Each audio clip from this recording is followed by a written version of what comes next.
John Bile here, author of Organizing Successful Tournaments, 4th edition, published by Humankinetics.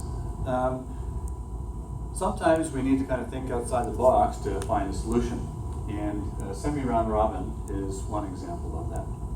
I was asked once by Major League Baseball to say we have these weekend tournaments of 7 entries, let's say 6 entries, and that works perfectly because then they would have 2 pools of 3, everybody plays 2 games, and then it would have a playoff structure for the top 2 teams of each to play each other. The other option would be if you had 8 teams, again you could have 2 pools of 4, everybody's guaranteed 3 games, and top 2 go into a playoff structure. But what happens if you have 7 teams? That means one pool has 3 entries, the other pool has 4 entries. One pool is playing 2 games, the other is playing 3. Which also means that by the time they get to the playoffs, the first round of the playoffs, the one team would be into their 3rd pitcher, the other team would be into their 4th pitcher. So it would disadvantage the team that's playing more games, particularly in baseball. So we needed to find a way that if you had 3 entries, or if you had 7 entries, have a pool of 3, a pool of 4, play the same number of games to determine who would make it to the playoff structure. So finally, I came up with a solution. Basically, the pools of 3 would stay as pools of 3 and guaranteeing everybody 2 games. Need to figure out a way to have a pool of 4 also play only 2 games and determine who's first and second in that pool. So I came up with what I've called semi-round robin format. And basically the way it works is this. Match number 1, let's just say A plays B, and match number 2, C plays D. After that, the winners of match 1 play each other, and the losers of match 2 play each other. So winner of match 1, winner of match 2, loser of match 1, loser of match 2. Then we figure out who are the top 2 teams. So we've only played 2 games. How do we determine who won? Well, here's the seeding implications. Let's just say we seeded 1 and 2 in the one pool, or in the one playing each other the first game, and 3 and 4 playing each other in that first round as well. So if 1 and 2 played, 1 would have won, and 2 would have lost, 3 would have won, and 4 would have lost. In that next game, 1 would have beaten 3, because 3 would the winners play, the losers play each other, and 2 would have won. So now we've got seed 1, 2, 3, 4, seed 1 won twice, seed 2 and 3 lost 1 and 1 won, so they would get 1, and seed number 4 lost both of their games, so had 0 wins. So how would we rank them? Well, basically you've got clarity to somebody who came in first and clarity to somebody who came in fourth. We need to figure out who wins here. Now they didn't compete with each other, so then we would have to do something like points for and against in terms of how they did with the other teams. So I would probably do total points for, total points against, or what you could do is how well they scored against the 4th seed. Sometimes the higher seed typically has more control over the point spread than the lower seed. So rather than being influenced by the top seed, with whom they have less influence over, seeing how 3 did against 4 and 2 did, if 2 did against 4 would be a way that I would probably suggest you do it. But you do need to have a tie-breaking procedure set up. If you seed it this way, 1 playing 3 and 2 playing 4, 1 would be 3, 2 would be 4.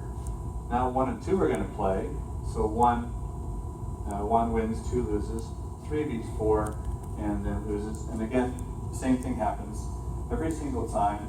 The number 1 seed is going to win both, the 4th seed is going to lose both, and there's going to be a tie between 2nd and 3rd. And again, we need a tie-breaking procedure to pull this apart. Finally,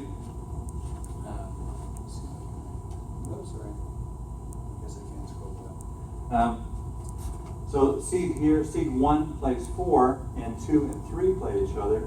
This is going to be the preferred seeding, to have the strongest team and the weakest team playing in the first game. The reason is, one's going to win, four's going to lose, two will win, three's going to lose. Next game, the winners play, so 1 and 2 play, 1 wins, 2 loses, 3 beats 4, 4 loses. In the end, number 1's got 2 wins, number 4's got 2 losses, and they've got 1 and 1. The tie is easier to break here because 2 and 3 have played each other and 2 beat 3. So ideally, in this particular structure, you want the weakest and the strongest to play in the first game, and then the other two, the middle teams, to play each other, so you can break the tie by the teams competing against each other. In any event, what this semi-round robin does is it has 4 teams competing with each other, each only playing 2 games, and we're able to determine who came in first and second based on that process. The text has this page that you can print and sort it out. You can also do it online. Now, there's different numbers going to happen with different groups. So with 7 entries, for example, we would have 1 division of 3 and 1 division of 4 in a semi-round robin. For 8 entries, we would have 2 groups of 4. So 1 group of 4 semi-round robin, 1 group of 4 semi-round robin. Then 9 entries, I would just do 3 entries round robin, 3 entries round robin, 3 entries round robin. So there would be just 3 divisions of 3. 10 entries, I would do 2 divisions of 3 and 1 division of 4 semi-round robin. 11 entries, I would do think this one through, 6, lost track of this one, 10 entries, sorry about that. So 12 entries would be 4 groups of 3. 11 entries would be 3 groups of 3 and 1 group of 4. There we go. And then we would have everybody playing the right number of games. But again, in terms of the Major League Baseball issue, I think I would do it here. The other advantage of the semi-round robin is there might also be expense time. So, for example, if we're in an ice hockey tournament and we're having, let's say, 8 teams come to have an ice hockey tournament, with the round robin format, each pool of 4, so that would be 3 times 4 is 12, divided by 2 is 6. So you'd have 12 games with 8 entries. If we did 8 entries with the semi-round robin, then we're also at 8. Did that wrong. 4 times 3 is 12 is 6. There's going to be 12 games. There'll be 12 games with the regular, 12 games with the regular round robin, and 8 with semi-round robin. So we've reduced the ice time by 4. So the cost of the tournament would be significantly reduced, and we would still know who came in first and second in those different formats. You can do this one online as well by downloading Semi-Round Robin from the Human Kinetics website, and basically, here we go. So we downloaded it. We then go to our downloads, Semi-Round Robin, and you can either have them playing on different locations or shared locations. So let's just go to different locations for now. So in the baseball example of 7 entries on 2 divisions, 2 locations that are different, going through one time, we could pick it out like this. And then we would, again, just without filling it in, this first schedule here is the semi-round robin, so it would populate it automatically, and we could fill it in here, and then below we would have the just a regular round robin. Well, let's just fill it in, and we can see how that looks. So let's just call it semi. August for a minute. Oh, sorry. Division 1. Division 2, and again you can see how it automatically populates it, so you know which is in which. And let's just go C1, C2, C3, C4, C5, C6, C7, location 1, location 2, day, Monday at 1, Tuesday 2, Wednesday at 3,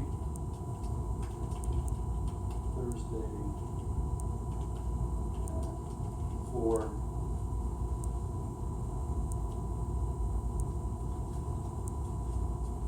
so the 4 teams, 3 and 5, 1 and 7. So again, 3 and 5 are hopefully going to divide the tie between them. 1 and 7 are the weaker teams.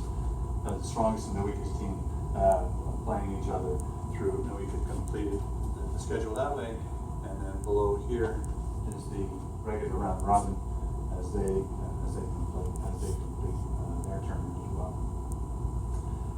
Time-wise, it doesn't take that much longer.